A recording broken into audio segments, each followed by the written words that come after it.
बिस्मिल्लाहिर्रहमानिर्रहीम। अस्सलाम वालेकुम दोस्तों, हम उम्मीद करते हैं कि आप खैरियत से होंगे। हमारी दुआ है कि अल्लाह पाक आपको सदा आफियत के साए में रखे। दोस्तों, आज की वीडियो बहुत अहम है, इस वीडियो को आखिर तक जरूर देखिएगा। कैसे इंसान के दिन बदलते हैं और कैसे इंसान अमीर से गरीब और बादशाह से फकीर बन जाता है। ये एक लड़की की कहानी है। वो बताती हैं कि हम 5 बहनें हैं और हमारा भाई इकलौता था। वालिदैन ने उसका नाम एहसान रखा था, चूंकि वो बहुत मिन्नतों मुरादों के बाद पैदा हुआ और हमारे लिए वाकई अल्लाह की तरफ से इनामो इकराम ही था। अजब बात ये कि जब तक भाई ने जन्म नहीं लिया था, घर के हालात बहुत ही अच्छे रहा करते थे। हम खुशहाल लोगों में शुमार होते थे। रुपए पैसे की कोई कमी ना थी, बल्कि वालिद साहब का कारोबार दिन दुगनी रात चौगुनी तरक्की कर रहा था। जब दौलत ज्यादा होने लगे, नोट संभालने से ना संभले, तब आदमी के दिल में ये ख्याल जागुज़ी होता है कि मेरे बाद मेरी इस दौलत का क्या होगा, कौन मेरी मेहनत से कमाई हुई दौलत का वारिस बनेगा।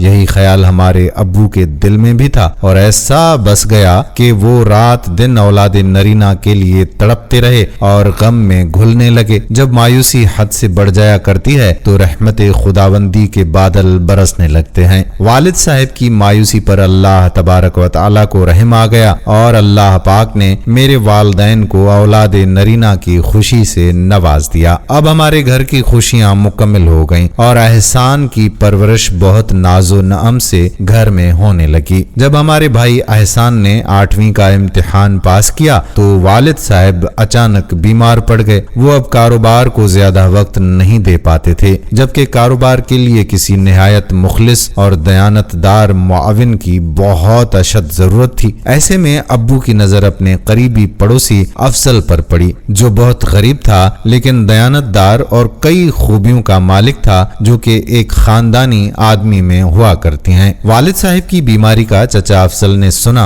तो अयादत के लिए वो हमारे घर आए। तब हमारे वालिद साहब ने उनसे अपनी परेशानी का जिक्र किया और इस्तदा की कि अगर आप मेरे बिजनेस की देखभाल कर लें तो आपकी मेहरबानी होगी। जब तक मैं तंदुरुस्त ना हो जाऊं, आपको रोज मेरे कारोबार को वक्त देना पड़ेगा। चचा अफजल ग्रेजुएट थे मगर बेरोजगार थे। वो एक जमाने में बहुत बड़े रईस थे, जमींदार थे, लेकिन फिर उनकी जमीन दरियाबुर्द हो गई। उनकी तमाम जरखेज जमीन दरिया के किनारे किनारे थी, जो कभी सोना उगलती थी और उनके खेत खलियान 12 के 12 महीने लहलहाते थे। रफ्ता रफ्ता दरिया ने रुख बदलना शुरू कर दिया। एक वो वक्त भी आया कि सारी इराजी पानी ने निगल ली और 1 इंच जमीन भी बाकी ना रह पाई। चाचा बहुत ही मुफलिस कलाश हो गए, क्योंकि उनकी खुशहाली तो अपनी ज़रई इराजी से ही वाबस्ता हुआ करती थी। चचा जदी पुश्ती जमींदार थे और इसके सिवा कोई और काम ना देखा था। कभी नौकरी का भी सोचा नहीं और ना नौकरी करने के वो काबिल थे। किसी की नौकरी करना उनको पसंद ही नहीं था। बीवी के सारे जेवर बिक गए थे। शहर में 2-4 मकानात भी थे, वो भी फरोख्त करके गुजारा करते रहे, मगर अब मुफलिसी में फाकों तक नौबत आन पहुंची। अगर 2 दुकानें जो बाकी रह गई थीं वो भी बिक जाती तो वाकई फाके करने पड़ते। ये दुकानें आखिरी सहारा बन गईं। उन्हीं के किराए से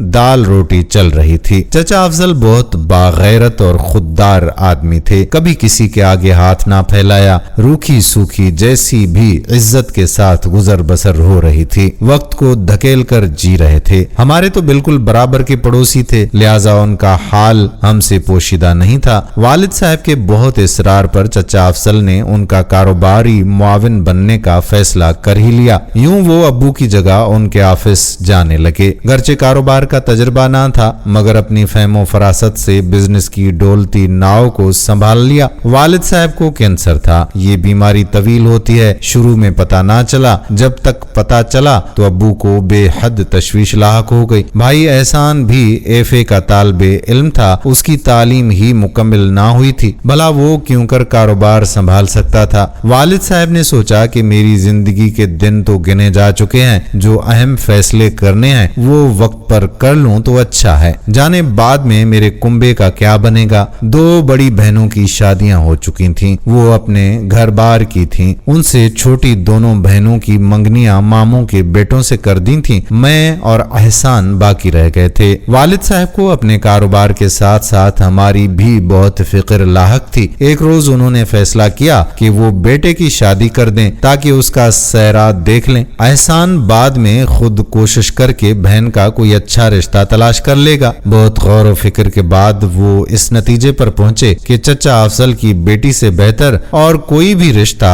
इकराम के लिए बेहतर नहीं हो सकता। एक तो वो अच्छे खानदान के फर्द थे और किस्मत ने उनको मुफलिस किया था, दूसरा ये कि इस वक्त बेहद जरूरतमंद थे। दयानतदारी से अब्बू का कारोबार संभाले हुए थे। उन्होंने इस बुरे वक्त में हमारा साथ ना दिया होता तो हम भी मुफलिस व कल्लाश हो जाते। अब्बू की सोच जरूरत वक्त के तहत बुरी नहीं थी। उनके बाद एहसान ने ही कारोबार संभालना था और अब्बू का मर्ज तीसरी स्टेज पर था। तो अब अगर चचा अरशद एहसान का सहारा ना बनते तो कारोबार ठप हो जाता। बिजनेस की शद्दबद भी मेरे भाई में अभी तक नहीं आई थी। वो तो घर से कॉलेज और कॉलेज से घर तक ही का रह गया था। बेतहाशा रुपया वालिद साहब की बीमारी पर लग चुका था। उनको मामू जान बैरून मुल्क भी इलाज के लिए लेकर गए, मगर कैंसर के मर्ज में शिफा तो शायद किस्मत वालों को ही मिलती होगी। जब उनका वक्त बहुत नजदीक आया तो अब्बू ने चचा से कहा कि तुम इसको अपनी फर्जंदी में ले लो। मेरा बेटा हर किस्म की बुरी आदतों से पाक है और बुरी सोसाइटी से भी बहुत दूर है। इसको कारोबार की शद्दबद दो। और तुम्हारी भी एक ही बेटी है जो बिला शिरकत गैरे मेरे तरके की मालिक हो जाएगी। चुनाचे रिश्ता कबूल कर लिया। दौलत के लालच में नहीं बल्कि उनको मेरे वालिद से बहुत मोहब्बत और उनसियत थी। इस बिना पर चचा ने रिश्ता कबूल कर लिया। वालिद साहब की आखिरी ख्वाहिश भी अब पूरी हो चुकी। उन्होंने बेटे के सर पर सेहरा सजा देख लिया। एहसान की शादी के हफ्ते के बाद वो अल्लाह को प्यारे हो गए। जिस घर में चंद रोज पहले शादियां ने बज रहे थे वहां सौगवारी छा गई। मगर मौत भी एक अटल हकीकत है, इससे किसी को भी मफर नहीं। वालिद साहब तो फिर भी बीमार थे और सभी ज़हनी तौर पर इस बात पर तैयार थे कि वो आजकल के ही मेहमान हैं। चंद दिन की सौगवारी के बाद हालात मामूल पर आ गए। भाई ने बीए के दूसरे साल का इम्तिहान दिया और फिर चचा अफजल उनको अपने साथ अब्बू के ऑफिस ले जाने लगे ताकि वो रफ्ता रफ्ता कारोबार को अच्छी तरह से समझ लें। एक साल तक वो जुज वक्ती तौर पर बिजनेस को टाइम देते रहे। जो ही बीए फाइनल के पर्चे हो गए भाई ने बाकायदा ऑफिस जाना शुरू कर दिया और वालिद का कारोबार अपने हाथ में ले लिया। खुदा की करनी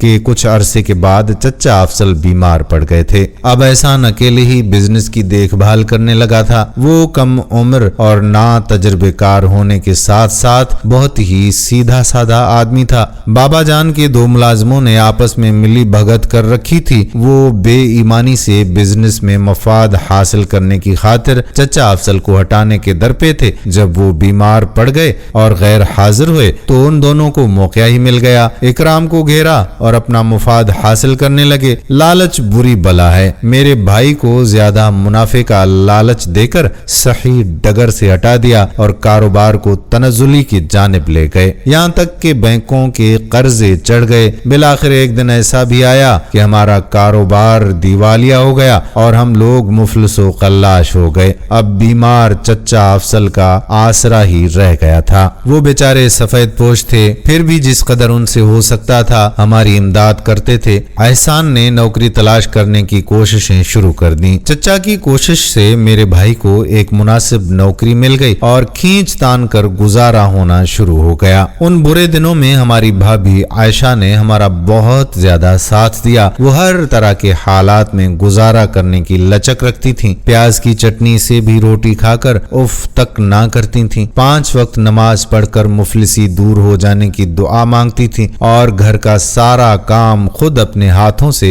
सरअंजाम देती थीं। गर्ज के अम्मी के लिए वो राहत दिलो जान तो हमारे लिए सुकून कल्ब का बायस थीं। दिन सदा एक जैसे नहीं रहते, कभी के दिन बड़े होते हैं और कभी की रातें। बस अल्लाह ताला ने आयशा की दुआएं सुन ली कि उसके वालिद की दरिया बर्द जमीन पानी से निकल आई। दरिया ने अपना रुख मोड़ लिया तो पानी में डूबी जमीन ने दोबारा से जन्म ले लिया। ये ऐसी जरखेज जमीन थी कि मट्टी भर दाना डालने से मनो गंदुम उगलने लगती। देखते ही देखते चचा अफजल के दिन फिर गए। फसल के समरात से उनके खेत और खलियान भर गए। चचा अफजल के दिन क्या फिरे, हमारे दिन भी फिर गए। यूं कि अब जो कुछ उनका था वो आयशा का था और आयशा हमारी थी। आयशा का सब कुछ हमारा تھا। ہمارا اور ان کا کنبہ خوشحالی کے مزے لوٹنے لگا۔ کچھ دن بہت سکون سے گزرے اور پھر وہ وقت آیا کہ جس کا کوئی تصور بھی نہیں کر سکتا۔ چچا افضل کے فوت ہوتے ہی ان کے سالے صاحب نے عائشہ کی زمینوں کا کنٹرول اپنے ہاتھوں میں لے لیا۔ عائشہ نے بھی اپنے چاپلوس ماموں کو اپنی زمینوں کا کار مختار مقرر کر دیا۔ اس کے ماموں اور ممانی مستقل اس کے والد کے گھر آ گئے۔ ان کا ادھر آ بسنا تھا کہ عائشہ کا رویہ ہی ہم سے بدل گیا۔ نہ جانے وہ لوگ کیسی باتیں اس کے کانوں میں پھونکتے تھے کہ عائشہ کا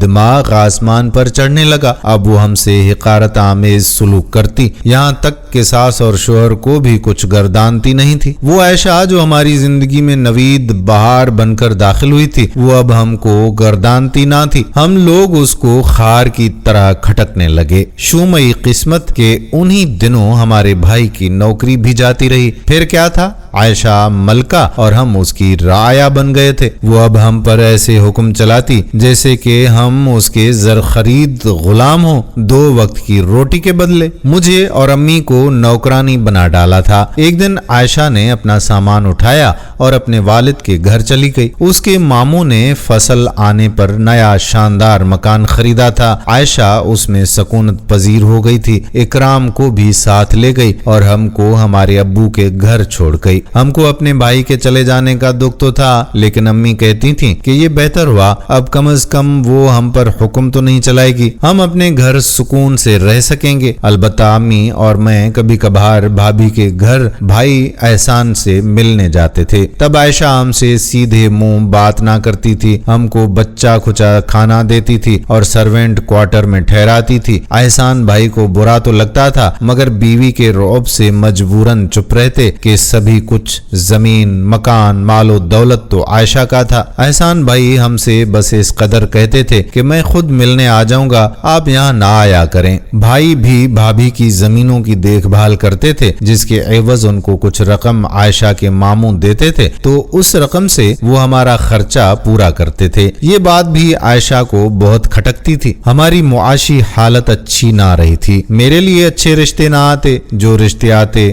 گھٹیا اور ہمارے لائق نہ ہوتے تو امی انکار کر دیتی تھیں۔ یوں میری شادی کی عمر نکلی چلی جاتی تھی۔ امی کو میری فکر لاحق تھی اور میں یہ سوچتی تھی کہ اگر میری شادی بھی ہو گئی تو پھر میری ماں کا کیا بنے گا، وہ تو بالکل اکیلی رہ جائیں گی۔ مسلسل اہانت آمیز سلوک سے دل برداشتہ ہو کر ہم نے بھابھی کے پاس آنا جانا بند کر دیا۔ وہ تو یہی چاہتی تھیں کہ ہمارا بھائی بھی ہم سے کوئی ناتا نہ رکھے، بس انہوں نے بھائی احسان پر بھی پابندی لگا دی کہ جب وہ نہیں آتے تو پھر تم کیوں ان سے ملنے جاتے ہو۔ بھائی سے قسم اٹھوائی کہ اپنے والدین کے گھر نہیں جاؤ گے۔ 2 بچے ہو چکے تھے، احسان بھائی بیوی بچوں کو نہیں چھوڑ سکتے تھے، سو انہوں نے ہم ہی کو چھوڑ دیا اور ہم سے کنارہ کشی اختیار کر لی۔ وہی ہوا جس کا ڈر تھا، بھائی ہمارا رہا اور نہ ہم بھائی کے رہے۔ ایک دوسرے کے پاس آنا جانا، ملنا جلنا بند ہو گیا، حالانکہ امی بچوں کے لیے تڑپتی تھیں۔ اب تو عائشہ ہی بھائی کا سب کچھ بن چکی تھی۔ اس وقت بھائی کو اپنی غلطی کا احساس نہ ہوا، شاید کہ آنکھوں پر عمارت کی پٹی بندھ گئی تھی۔ وہ بھول گیا تھا کہ دنیا میں بیویاں کئی مل جاتی ہیں، مگر بہن، بھائی، ماں، باپ نہیں ملتے۔ تن آسانی میں اس نے حقیقی رشتوں کو کھو دیا تھا۔ ماں نے بھائی کو کبھی بھی کوئی بد دعا نہ دی، مگر ٹوٹے دلوں کا صبر تو پڑ ہی جاتا ہے۔ جو آج ہم خوشحال مگر احسان بھائی اور بھابھی بدحال ہیں۔ خدا کی لاٹھی بے آواز ہوتی ہے، اس کے گھر دیر ہے اندھیر بالکل نہیں۔ ہوا کچھ یوں کہ بھابھی کے ماموں کو اچانک ہارٹ اٹیک ہوا، وہ اللہ کو پیارے ہو گئے۔ ان کی وفات کے بعد پتا چلا کہ اراضی عائشہ کے ماموں نے کاغذات میں رد و بدل کروا کر اپنے بچوں کے نام کروائی تھی، اور اب وہی اس اراضی کے مال کو مختار تھے۔ کار، بنگلہ، گھر کا فرنیچر تک ان لوگوں نے اپنے قبضے میں لے لیا۔ ایک دن آیا جب اکرام بھائی اپنے بیوی بچوں سمیت ہمارے در پر آ پڑے۔ امی نے خندہ پیشانی سے بہو اور اپنے بیٹے کا استقبال کیا، منہ سے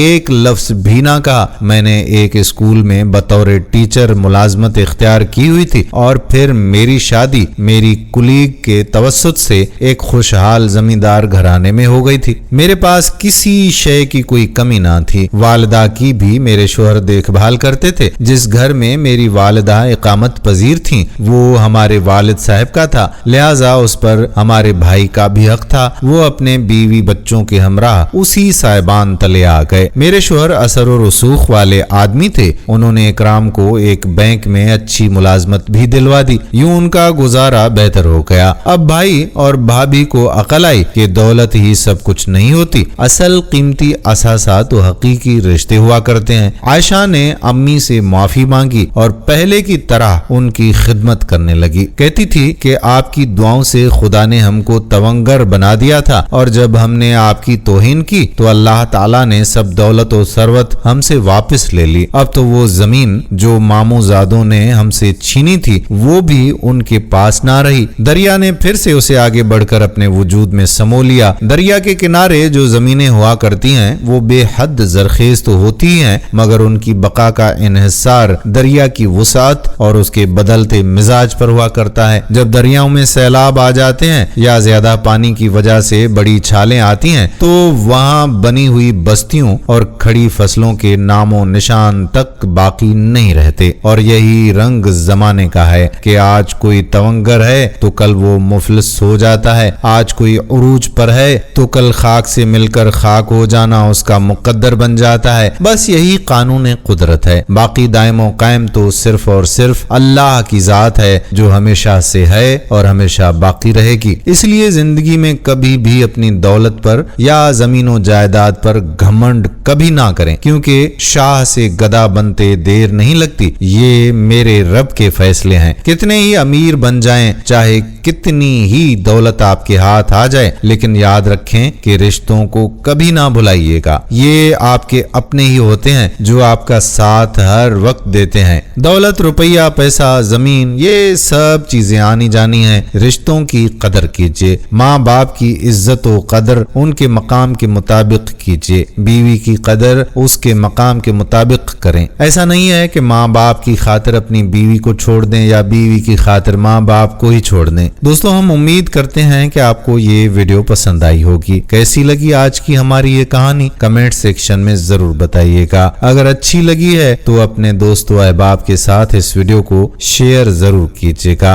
आने वाली वीडियो तक अपने मेजबान कादिर बख्श कल्होड़ो को इजाजत दीजिए। अल्लाह हाफिज।